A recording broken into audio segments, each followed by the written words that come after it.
Hello, and welcome to Useless History with Rebecca. My name is Rebecca, and today we're talking about the Salem witch trials.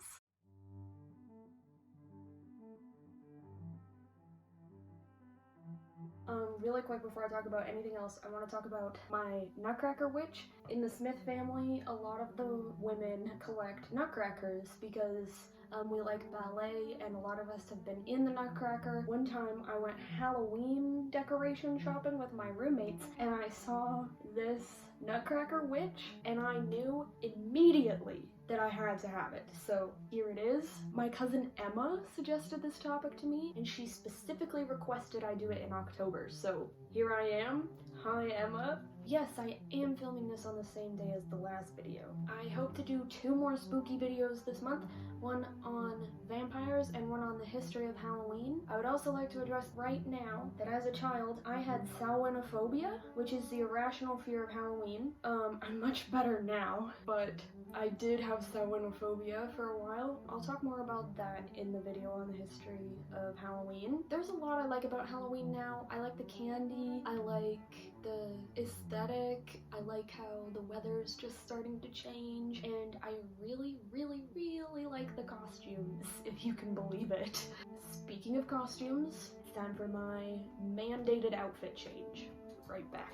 Here is my Puritan outfit. I already had the dress and the shirt I'm wearing underneath of it, but I made the collar and the bonnet. This might be my Halloween costume this year.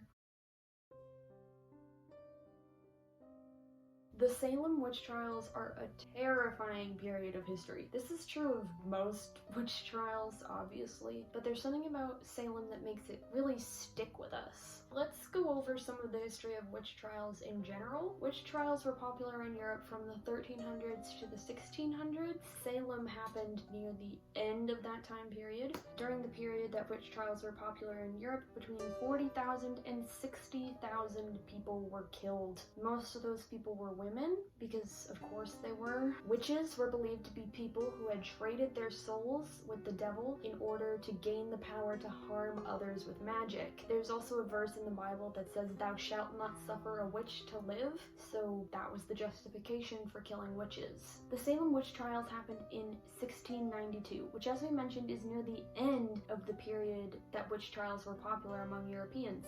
So what makes Salem such an outlier? There's lots of things going on that make Salem a unique case. In 1689, Britain got in a war with France. People from New York and Eastern Canada were forced to flee the area due to the war, and many of them came to Massachusetts, and many of them came to Salem. The sudden influx of people was difficult for Salem to handle.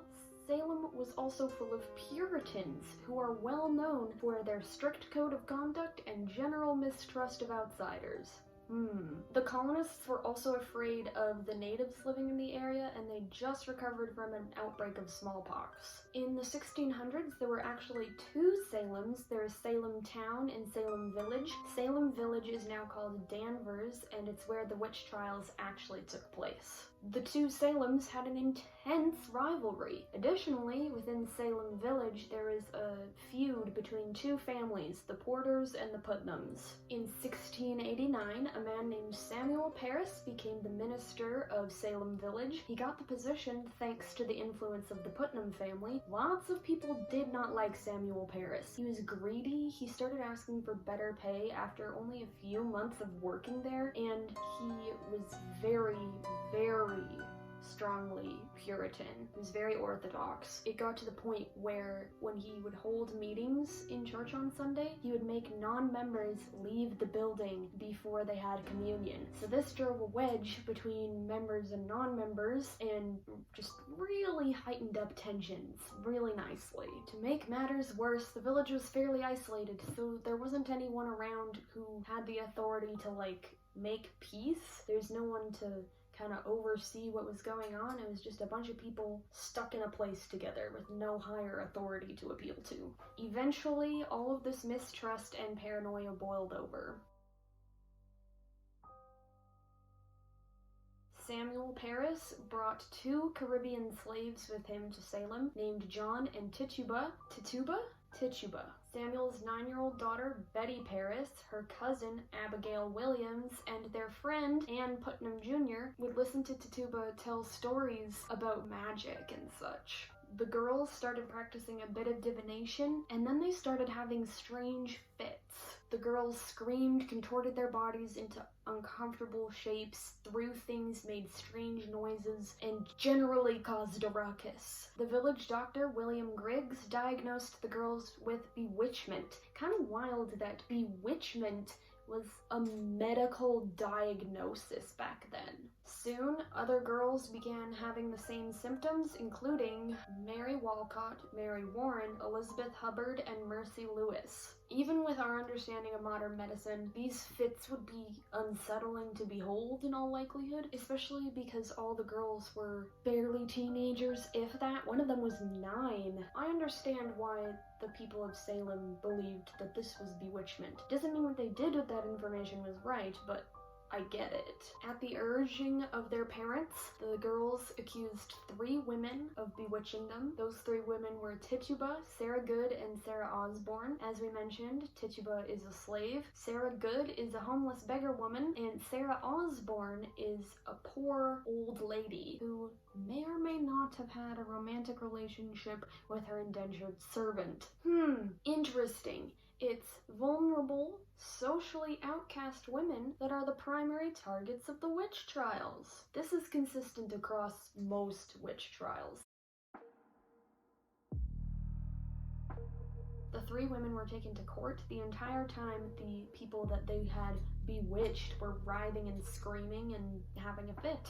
Sarah Good and Sarah Osborne insisted that they were innocent, but Tituba confessed. She said, "The devil came to me and bid me serve him." She described visions of strange animals and a big black book. She was asked to sign the book, and she did so, and she said that she saw the names Sarah Good and Sarah Osborne written in it as well, along with several other names that she couldn't read. She told the court that there were more witches in Salem working together to take down the Puritans.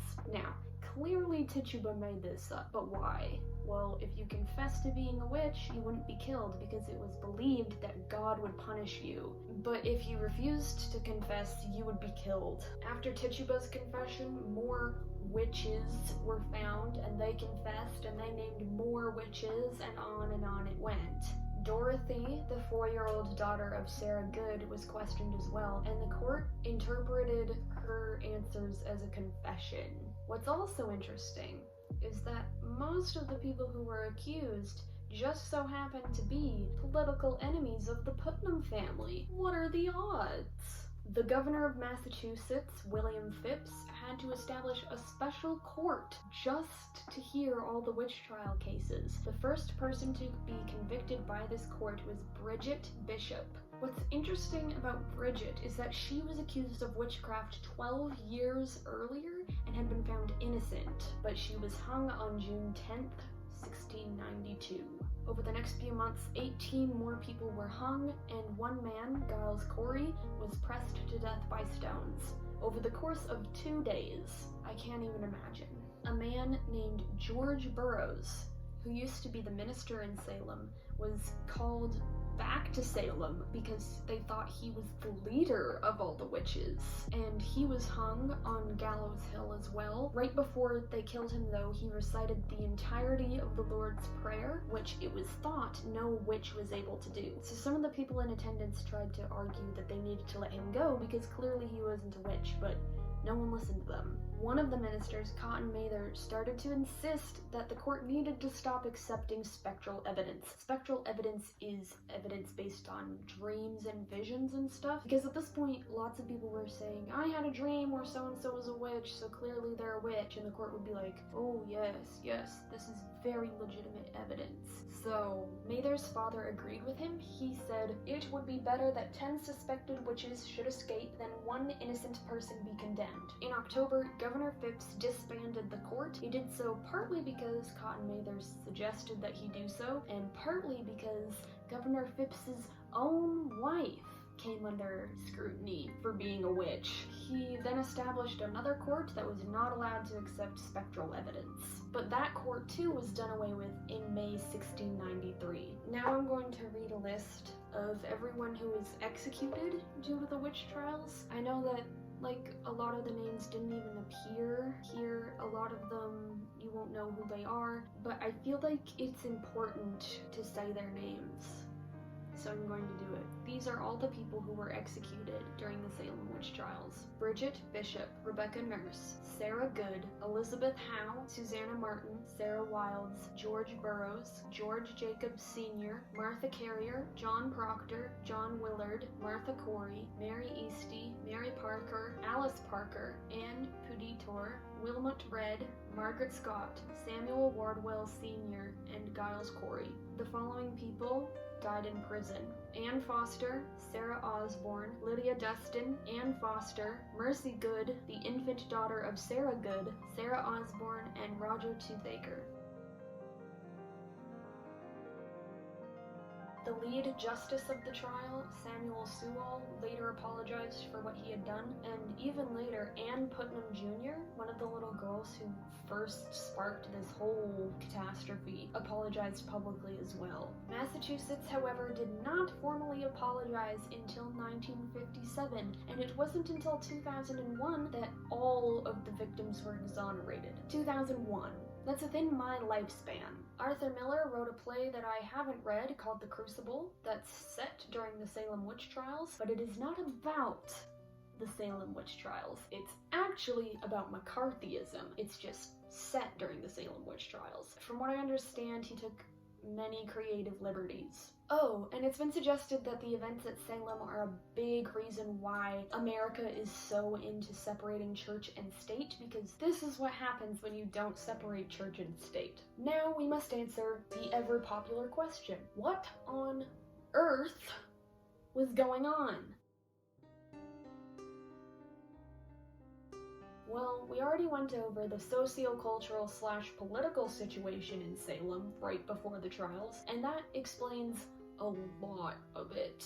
It's also been suggested that the fungus ergot is to blame. It's a fungus that grows in swampy areas. There are swamps around Salem, and if you eat bread or cereal that has been infected with ergot, you can have hallucinations, delusions, vomiting, seizures, fits. So it's possible the fits were caused by ergot, but then again, it's very suspicious that the only people who were afflicted by this were young women who were members or friends of the Putnam family. How convenient. You'd think if it was something in the food that it would be everyone, but it was only girls in this age range in this social group. I think it's possible that the girls didn't understand what they were doing, or they were egged on by their parents, or both. Maybe it started out as a joke and it went too far. Maybe they pretended to have fits, and then when their parents got concerned, they didn't know what to do. Maybe they were told to do it by their parents for political reasons. Maybe it was a combination of things, with ergot playing a role in some people's dreams and visions that they had. It's really hard to say what was going on. In the end though, I think the biggest explanation is that when we as humans get stressed out and feel like things are out of our control, we look for someone to blame. And so they blamed it on witchcraft. We can see the same thing in 2020.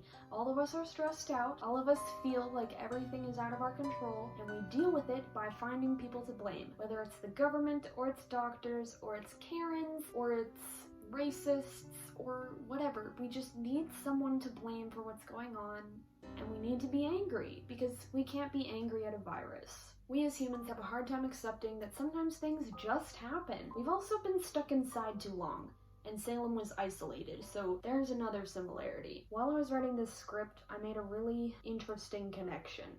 So, Salem has inspired a game that's a lot like Mafia and Werewolf called Salem 1692. I have the game, I really like it a lot. Like I said, it's like Werewolf or Mafia, but it's a lot more complicated. It really helps capture the mood of the Salem witch trials. My cousin Emma, who suggested this video, is actually the person who first introduced me to the game. It's so fun. 100% recommend it, you have to play it. Anyway, as I was writing the end of the script, I made that connection. And then I thought about how 2020 and 1690s Salem both have a lot of external stress and pressure that's causing anxiety and tension and anger and paranoia to build up. And then I remembered that the game Among Us has gotten wildly popular during quarantine. What is Among Us?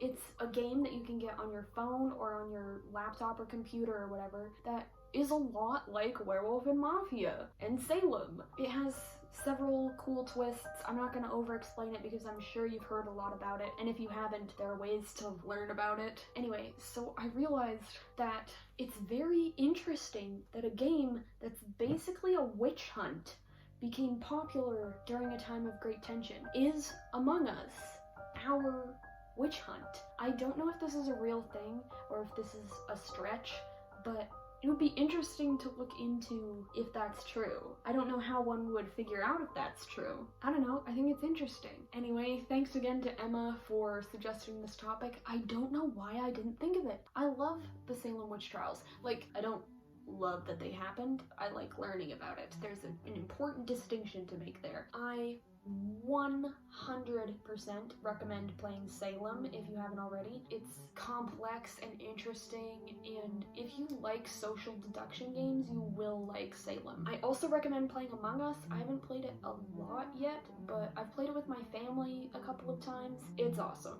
Like, you have to play it. Just give it a try. It's free on the App Store. Go download Among Us. Have a nice day. I hope I get 2 more videos out during October. I'm very busy with school. I'm so busy with school, so fingers crossed. I don't know. Comment if you think I'm right about Among Us or if you think I'm going crazy, or both. This is very itchy.